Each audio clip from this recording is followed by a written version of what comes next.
Hi hello ಎಲ್ರಿಗೂ ನಮಸ್ಕಾರ. ಸುಮನ್ ಟಿವಿಯ ಈ ವಿಶೇಷ ಸೆಗ್ಮೆಂಟ್‌ಗೆ ಪ್ರೀತಿಯ ಸ್ವಾಗತ. ನಾನು ಪೂಜಾ ಶಿವಕುಮಾರ್. ಎಸ್ ವೀಕ್ಷಕರೇ, ಕೇರಳ ಸ್ಟೋರಿ 2 27ನೇ ತಾರೀಕಿಗೆ ಈ ಸಿನಿಮಾ ರಿಲೀಸ್ ಆಗಿತ್ತು. ಬಟ್ ನೋಡ್ದಂಥವ್ರೆಲ್ಲರೂ ಕೂಡ ಹೇಳ್ತಾ ಇರುವಂಥದ್ದು, ಈ ಸಿನಿಮಾ ನೋಡಿದಂತಹ ಅವರೆಲ್ಲರೂ ಕೂಡ ಹೇಳ್ತಾ ಇರೋದು, ಈ ಸಿನಿಮಾನ ಬೇಕು ಅಂತ ಹೇಳಿ.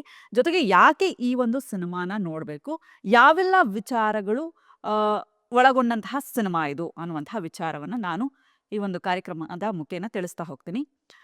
ಕೇರಳ ಸ್ಟೋರಿ 2 ಬಹಳಷ್ಟು ಜನಕ್ಕೆ ಯಾಕೆಪ್ಪ ಈ ಸಿನಿಮಾ ನೋಡಬೇಕು ಅನ್ನುವಂಥವ್ರು ಥಿಂಕ್ ಮಾಡ್ತಿರ್ತಾರೆ. ಯಾಕೆ ಈ ಸಿನಿಮಾ ನೋಡಬೇಕು? ಯಾಕಂದ್ರೆ ಕೇರಳ 1 ಈಗ ಆಲ್ರೆಡಿ ಸೂಪರ್ ಡೂಪರ್ ಹಿಟ್ ಆದಂತಹ ಸಿನಿಮಾ ಬಾಕ್ಸ್ ಆಫೀಸ್ನ ದೊಡ್ಡ ಮಟ್ಟದ ಬಾಕ್ಸ್ ಆಫೀಸನ್ನ ಕಲೆಕ್ಷನ್ ಮಾಡಿತ್ತು.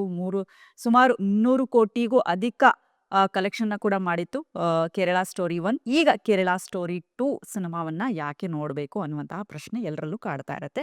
ಯೂಶಲಿ ನಮ್ಮ ಅಕ್ಕಪಕ್ಕದ ಮನೆಯಲ್ಲಿರುವಂತಹ ಹುಡುಗಿಯರು ಕೂಡ, ಅಂದ್ರೆ ಕಾಲೇಜ್ಗೆ ಹೋಗ್ತಾ ಇರುವಂತಹ ಹುಡುಗಿಯರು ಕೂಡ ಈ ಪ್ರೀತಿ ಪ್ರೇಮ ಅನ್ನುವಂತಹ ಬಲೆಗೆ ಸಿಕ್ಕಾಕೊಳ್ತಾರೆ. ಜೊತೆಗೆ ಈ ಒಂದು ಪ್ರೀತಿ ಪ್ರೇಮದ ಹೆಸರಿನಲ್ಲಿ ಲವ್ ಜಿಯಾದ್ ಅನ್ನುವಂಥದ್ದು ಯಾವ ರೀತಿಯಾಗಿ ನಡೆಯುತ್ತೆ, ಈ ಪ್ರೀತಿ ಪ್ರೇಮ ಅನ್ನುವಂತಹ ಮುಕ್ತ ಹುಡುಗಿಯರನ್ನ ಯಾವ ರೀತಿಯಾಗಿ ಬಲೆ ಮಾಡ್ಕೊಳ್ತಾರೆ, ಪ್ರೀತಿ ಅನ್ನುವಂತಹ ಹೆಸರಿನಲ್ಲಿ ಯಾವ ರೀತಿಯಾಗಿ ಬಲೆಗೆ ಹಾಕೊಳ್ತಾರೆ, ಜೊತೆಗೆ ಅವರನ್ನ ಯಾವ ರೀತಿಯಾಗಿ ದುರುಪಯೋಗ ಪಡಿಸ್ಕೊಳ್ತಾರೆ ಅನ್ನುವಂತಹ ವಿಚಾರವನ್ನ ಕೇರಳ ಸ್ಟೋರಿ 2 ಸಿನಿಮಾ ಹೇಳ್ತಾ ಹೋಗುತ್ತೆ ಈ ವಿಚಾರಗಳನ್ನ. ಇನ್ನು ಆ ಯಾವ ರೀತಿಯಾಗಿ ಮತಾಂತರಗೊಳ್ತಾರೆ, ಜೊತೆಗೆ ಲವ್ ಜಿಯಾದ್ಗೆ ಯಾವ ರೀತಿಯಾಗಿ ಬಲಿಯಾಗ್ತಾರೆ ಅನ್ನುವಂತಹ ಒಂದಷ್ಟು ವಿಚಾರಗಳನ್ನ ಈ ಕೇರಳ ಸ್ಟೋರಿ ಸಿನಿಮಾ ತಿಳಿಸ್ತಾ ಹೋಗುತ್ತೆ. ಒಂದೊಂದೇ ಕ್ಯಾರೆಕ್ಟರ್ ಬಗ್ಗೆ ಈ ಒಂದು ಸಿನಿಮಾದಲ್ಲಿ ಯಾವ್ಯಾವೆಲ್ಲ ಕ್ಯಾರೆಕ್ಟರ್ಗಳು ಬರುತ್ತೆ, ಜೊತೆಗೆ ಆ ಕ್ಯಾರೆಕ್ಟರ್ಗಳು ಏನೆಲ್ಲ ಅನುಭವಿಸುತ್ತೆ, ಲವ್ ಜಿಯಾದ್ಗೆ ಯಾವ ರೀತಿಯಾಗಿ ಬಲಿಯಾಗತ್ತೆ, ಯಾವ ರೀತಿಯಾಗಿ ಹಿಂದೂ ಹುಡುಗಿಯರನ್ನ ದುರುಪಯೋಗ ಮಾಡ್ಕೊಳ್ತಾರೆ ಅನ್ನುವಂತಹ ಒಂದಷ್ಟು ವಿಚಾರಗಳನ್ನ ಹೇಳ್ತಾ ಹೋಗುತ್ತೆ ಈ ಕೇರಳ ಸ್ಟೋರಿ 2. ಹಾಗಾದ್ರೆ ಮೊದಲನೇದಾಗಿ ರೇಖಾ ನಾಯರ್ ಅನ್ನುವಂತಹ ಕೇರಳದ ಹುಡುಗಿ ದೊಡ್ಡ ಮಟ್ಟದ ಕನಸನ್ನ ಕಂಡಿರ್ತಾಳ್ರಿ. IAS ಆಫೀಸರ್ ಆಗ್ಬೇಕು ಅನ್ನುವಂತಹ ಕನಸು ಆಕೆಯದಾಗಿರುತ್ತೆ. ಆಕೆ ಕೂಡ ಲವ್ ಜಿಯಾದ್ಗೆ ಬಲಿ ಆಗ್ತಾಳೆ. ಇನ್ನೊಂದು ಹುಡುಗಿ ಅದೇ ರೀತಿಯಾಗಿ ನೇಹಾ ಸಾವನ್ ಅನ್ನುವಂತಹ ಈ ಒಂದು ಹುಡುಗಿ ಮಧ್ಯಪ್ರದೇಶದ ಹುಡುಗಿ. ಈಕೆ ಕೂಡ ಒಂದು ನ್ಯಾಷನಲ್ ಲೆವೆಲಲ್ಲಿ ಬೆಳಿಬೇಕು, ಒಂದಷ್ಟು ಅವಾರ್ಡ್ಗಳನ್ನ ತಗೊಳ್ಬೇಕು, ನನ್ನದೇ ಆದ ಒಂದು ಇದರಲ್ಲಿ ನಾನೇನಾದ್ರೂ ಒಂದು ಸಾಧನೆ ಮಾಡಬೇಕು ಅನ್ನುವಂತಹ ಹುಡುಗಿ ನೇಹಾ ಸಾವನ್ ಅನ್ನುವಂತಹ ಹುಡುಗಿ ಕೂಡ ಈ ಲವ್ ಜಿಯಾದ್ಗೆ ಯಾವ ರೀತಿಯಾಗಿ ಬಲಿ ಆಗ್ತಾಳೆ ಅನ್ನುವಂಥದ್ದನ್ನು ಕೂಡ ಈ ಸಿನಿಮಾದಲ್ಲಿ ನಾವು ನೋಡಬೇಕು. ಇನ್ನು ರಾಜಸ್ಥಾನದ ಹುಡುಗಿ ದಿವ್ಯಾ ಪಾಲಿವಾಲ್ ಅನ್ನುವಂತಹ ಹುಡುಗಿ ಸೋಷಿಯಲ್ ಮೀಡಿಯಾ ಇನ್ಫ್ಲೂಯೆನ್ಸರ್ ಆಗಬೇಕು ಅನ್ನುವಂತಹ ದೊಡ್ಡ ಮಟ್ಟದ ಕನಸನ್ನ ಕಂಡಿರ್ತಾಳೆ.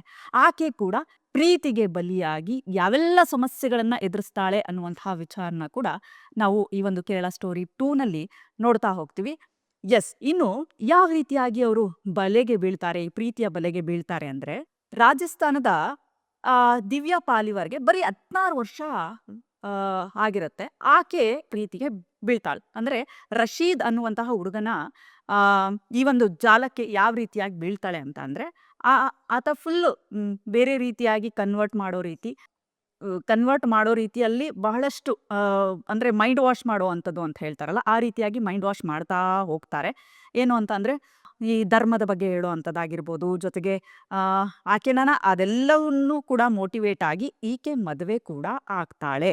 ಮದುವೆ ಆದಂತಹ ಬಳಿಕ ಒಂದಷ್ಟು ಅವರಪ್ಪ ಪೊಲೀಸ್ ಸ್ಟೇಷನ್ಗೆಲ್ಲ ಒಂದಷ್ಟು ಕಂಪ್ಲೇಂಟನ್ನು ಕೊಡ್ತಾರೆ. ನನ್ನ ಮಗಳನ್ನ ಈ ರೀತಿ ಕನ್ವರ್ಟ್ ಮಾಡಿಬಿಟ್ಟು, ಆಕೆ ಮೈಂಡ್ ವಾಶ್ ಮಾಡಿಬಿಟ್ಟು ನನ್ನ ಮಗಳನ್ನ ಆ, ಆಕೆ ಅವರ ಒಂದು ಕ್ಯಾಸ್ಟ್ಗೆ ಕನ್ವರ್ಟ್ ಮಾಡಿಕೊಂಡು ನನ್ನ ಮಗಳನ್ನ ದುರುಪಯೋಗ ಮಾಡ್ಕೊಳ್ತಿದ್ದಾರೆ ಅನ್ನುವಂತಹ ಕೈ ಹಿಡ್ದೆಲ್ಲ ಬೇಡ್ಕೊಳ್ತಾರೆ ಆಕೆಗೆ. ಯಾ ದಯವಿಟ್ಟು ಬಂದ್ಬಿಡು, ಆತ ಸರಿ ಇಲ್ಲ, ಆತ ನಿನ್ನನ್ನ ಮೋಸ ಮಾಡ್ತಿದ್ದಾನೆ. ಈ ತರ ನಿಜ ಜೀವನದಲ್ಲೂ ಕೂಡ ಈ ತರದ ಎಷ್ಟೊಂದು ಘಟನೆಗಳಾಗಿರುತ್ತೆ ರೀ. ನಮ್ಮ ಅಕ್ಕಪಕ್ಕದ ಮನೆಗಳಲ್ಲೇ ಈ ತರದ ಘಟನೆಗಳು ಆಗಿರುತ್ತೆ.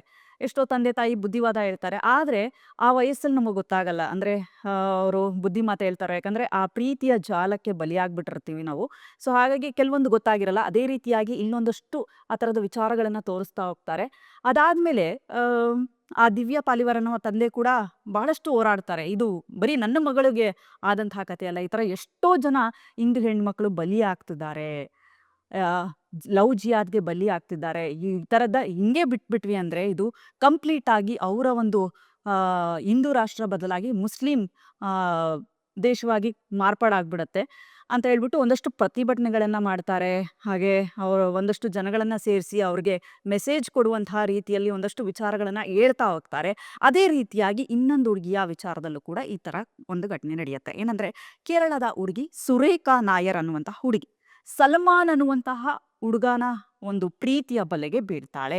ಆಕೆ ಕೂಡ IAS ಆಫೀಸರ್ ಆಗಬೇಕು ಅನ್ನುವಂತಹ ದೊಡ್ಡ ಮಟ್ಟದ ಕನಸನ್ನು ಕಂಡಿರ್ತಾಳೆ. IAS ಆಫೀಸರ್ ಆಗಬೇಕು ನಾನು, ಏನಾದರೂ ಅಚೀವ್ ಮಾಡಬೇಕು ಅಂಥೇಳಿ. ಆ ಒಂದು IAS ಆಫೀಸರ್ ಆಗಬೇಕು ಅಂತ ಕನಸನ್ನು ಕಂಡಂತಹ ಹುಡುಗಿ ಈ ಸಲೀಂ ಅನ್ನುವಂತಹ ಹುಡುಗನ ಪ್ರೀತಿಯ ಬಲೆಗೆ ಬೀಳ್ತಾಳೆ. ಆತ ಒಂದು ರಿಪೋರ್ಟರ್, ಅಂದರೆ ಒಂದು ಪತ್ರಕರ್ತ, ಅಂದ್ರೆ ಧರ್ಮದ ವಿಚಾರವಾಗಿ ಆ ಥರ ಏನಾದರೂ ಒಂದು ವಿಚಾರಗಳನ್ನು ಹೇಳ್ಕೋತಾ ಅವರ ಒಂದು ಧರ್ಮದ ಬಗ್ಗೆ ಮಾತಾಡ್ಕೊಳ್ತಾ ಈ ಥರದ ಒಂದಷ್ಟು ವಿಚಾರಗಳನ್ನು ಹೇಳ್ತಾ ಆತ ಯಾವ ರೀತಿಯಾಗಿ ಈಕೆಯನ್ನು ಬಲೆಗೆ ಬೀಳಿಸ್ಕೊಳ್ತಾನೆ ಅನ್ನೋದನ್ನ ನೀವು ಸಿನಿಮಾದಲ್ಲೇ ನೋಡಬೇಕು. ಜೊತೆಗೆ ಅದೆಲ್ಲ ಕೂಡ ನಂಬಿ ಈಕೆ ಕೂಡ ಮೋಸ ಹೋಗ್ತಾಳೆ. ಜೊತೆಗೆ ಈ ಚಿತ್ರದಲ್ಲಿ ಒಂದು ವಿಚಾರ ನಾವು ನೋಡಲೇಬೇಕು. ಆಕೆಯ ಈ ಕೇರಳದ ಹುಡುಗಿ ಸುರೇಖಾ ನಾಯರ್ ಅನ್ನುವಂತಹ ಹುಡುಗಿ, ಅಂದ್ರೆ ಸಲೀಂ ಅನ್ನುವಂತಹ ಹುಡುಗನ ಪ್ರೀತಿಯ ಬಲೆಗೆ ಬೀಳ್ತಾಳೆ. ಒಂದು ಸನ್ನಿವೇಶ ಎದುರಾಗತ್ತೆ ರೀ ಅಲ್ಲಿ. ಆಕೆಯ ಕೈ ಕಾಲನ್ನ ಎಳೆದು ಬಿಟ್ಟು ಕೆಲವೊಂದಷ್ಟು ಆಕೆಗೆ ಗೋಮಾಂಸವನ್ನ ಅಂದ್ರೆ ಬಾಯಿಗೆ ತುರುಕಿ, ಆಕೆ ತಿನ್ನಲ್ಲ ಬಿಡಲ್ಲ, ನನಗೆ ಇದು ಬೇಡ, ನಾನು ಯಾವುದೇ ಕಾರಣಕ್ಕೂ ತಿನ್ನಲ್ಲ ಅನ್ನುವಂತಹ ವಿಚಾರನ ಹೇಳ್ತಾ ಇರ್ತಾಳೆ. ಬಟ್ ಆದ್ರೆ ನೀನು ಅದೇಕ್ ತಿನ್ನಲ್ಲ, ನಾನು ನೋಡ್ತೀನಿ ಅಂತ ಅಂದ್ಬಿಟ್ಟು ಆಕೆ ಬಾಯನ್ನ ತೆಗೆದುಬಿಟ್ಟು ಗೋಮಾಂಸವನ್ನ ತಿನ್ನಿಸುವಂತಹ ಸನ್ನಿವೇಶ ಇದೆಯಲ್ಲ, ನಿಜಕ್ಕೂ ಕೂಡ ಕರಳು ಕ್ಯೂಚ್ ಬರುತ್ತೆ. ಯಾಕಂದ್ರೆ ನೋಡಿದವರು ಕೂಡ ಯಪ್ಪ ಇಷ್ಟು ಕ್ರೂರವಾಗಿರುತ್ತಾ, ಇದೆಲ್ಲವೂ ಕೂಡ ನಡೆಯುತ್ತಾ ಅನ್ನುವಂತಹ ಯಕ್ಷ ಪ್ರಶ್ನೆ ಎಲ್ಲರಲ್ಲೂ ಕಾಡತ್ತೆ. ಗೋ ಅಂದ್ರೆ ನಮ್ಮ ಹಿಂದೂ ಧರ್ಮದವ್ರಿಗೆ ಅದು ಒಂದು ದೇವ್ರ ಸಮಾನ. ಅದನ್ನ ಗೋಮಾತೆ ಅಂತ ಪೂಜೆ ಮಾಡ್ತೀವಿ. ಹಿಂದೂಗಳಿಗೆ ಅದೊಂದು ದೊಡ್ಡ ಒಂದು ದೇವ್ರ ತರ ಅದು. ಅಂದ್ರೆ ಅದಕ್ಕೆ ನಮಸ್ಕಾರ ಮಾಡ್ತೀವಿ, ಪೂಜೆ ಮಾಡ್ತೀವಿ ದಿನನಿತ್ಯ. ಆ ತರದ ಒಂದು ಗೋಮಾಂಸವನ್ನ ಆಕೆಯ ಬಾಯಿಗೆ ಅಂದ್ರೆ ಆಕೆಯ ಬಾಯಿ ಒಳಗಡೆ ಒತ್ತಾಯಪೂರ್ವಕವಾಗಿ ತಿನ್ಸೋದಿದೆಯಲ್ಲ, ಅದು ಆ ಸನ್ನಿವೇಶ ನೋಡಿದಾಗ್ಲೇ ಮೈ ಜುಮ್ ಅನ್ಸುತ್ತೆ. ಅದಾದ ಬಳಿಕ ಇನ್ನು ನೇಹಾ ಸಾವಂತ್ ಅನ್ನುವಂತಹ ಹುಡುಗಿ ಫಯಾಜ್ ಅನ್ನುವಂತಹ ಹುಡುಗನ ಪ್ರೀತಿಯ ಬಲೆಗೆ ಬೀಳ್ತಾಳೆ. ಆಕೆ ಕೂಡ ದೊಡ್ಡ ಮಟ್ಟದ ಸೋಷಿಯಲ್ ಮೀಡಿಯಾ ಇನ್ಫ್ಲುಯೆನ್ಸರ್ ಆಗಬೇಕು ಅನ್ನೋಂತಹ 108 ಕನಸುಗಳನ್ನ ಕಾಣಿರ್ತಾಳೆ. ಆದರೆ ಆಕೆ ಕೂಡ ಈ ಒಂದು ಹುಡುಗನನ್ನ ಮದುವೆ ಆಗಬೇಕು ಅಂತ ನಿರ್ಧಾರ ಮಾಡ್ತಾಳೆ. ಇಷ್ಟೆಲ್ಲ ಪ್ರಾಬ್ಲಮ್ ಆಕೆ ಕೂಡ ಮದುವೆ ಆದ್ಮೇಲೂ ಕೂಡ ಒಂದಷ್ಟು ಪ್ರಾಬ್ಲಮ್ಗಳನ್ನ ಫೇಸ್ ಮಾಡ್ತಾ ಹೋಗ್ತಾಳೆ. ಅದು ಯಾವ ರೀತಿಯಾಗಿ ಫೇಸ್ ಮಾಡ್ತಾಳೆ, ಯಾವೆಲ್ಲ ಸಮಸ್ಯೆಗಳನ್ನ ಆಕೆ ಎದುರಿಸ್ತಾಳೆ ಅನ್ನೋದನ್ನ ಕೂಡ ನೀವು ಸಿನಿಮಾದಲ್ಲಿ ನೋಡಬೇಕಾಗಿದೆ. ಇನ್ನು ಕೇರಳ ಸ್ಟೋರಿ 2 ಸಿನಿಮಾದ ವಿಚಾರವಾಗಿ ಮಾತನಾಡೋದಾದ್ರೆ, ಈ ಸಿನಿಮಾಗೆ ಬಹಳಷ್ಟು ವಿರೋಧಗಳು ವ್ಯಕ್ತವಾಗ್ತಾ ಇದೆ.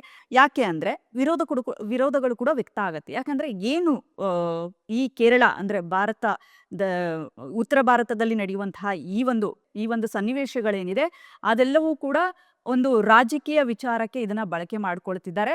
ಜೊತೆಗೆ ಈ ನಮ್ಮ ರಾಜ್ಯದ ಹೆಸರನ್ನ, ನಮ್ಮ ಕೇರಳದ ರಾಜ್ಯದ ಹೆಸರನ್ನ ಹಾಳು ಮಾಡುವಂತಹ ನಿಟ್ಟಿನಲ್ಲಿ ಈ ಒಂದು ಸಿನಿಮಾ ಮಾಡಿದ್ದಾರೆ ಅನ್ನುವಂತಹ ವಿಚಾರಗಳನ್ನ ಇಟ್ಕೊಂಡು ತಡೆಯಾಜ್ಞೆಯನ್ನ ತರ್ತಾರೆ.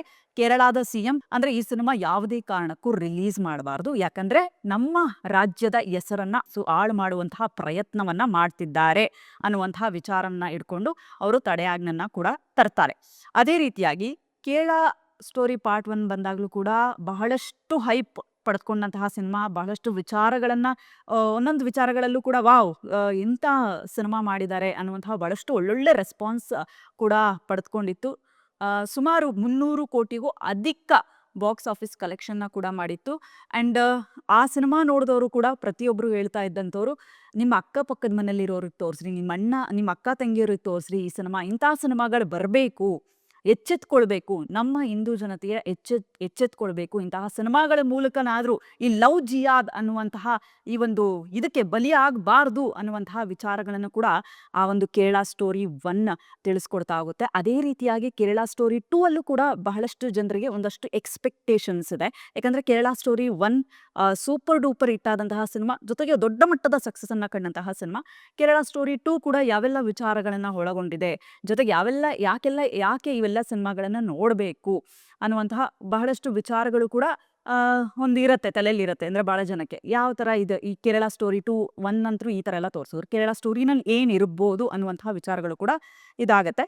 ಈ ಸಿನಿಮಾದ ಉದ್ದೇಶ ಒಂದೇ, ಪ್ರತಿಯೊಬ್ಬ ಹಿಂದೂ ಯುವತಿಯರು ಕೂಡ ಈ ಸಿನಿಮಾವನ್ನ ನೋಡಬೇಕು. ಜೊತೆಗೆ ಲವ್ ಜಿಯಾದ್ ಅನ್ನುವಂಥದ್ದಕ್ಕೆ ಕೂಡ ಬಲಿ ಆಗಬಾರ್ದು, ಇದರಿಂದ ಎಚ್ಚೆತ್ಕೊಳ್ಬೇಕು ನಮ್ಮ ಮುಸ್ಲಿಂ ಯುವತಿಯರು ಅನ್ನುವಂಥದ್ದೇ ಈ ಸಿನಿಮಾದ ಉದ್ದೇಶವಾಗಿದೆ.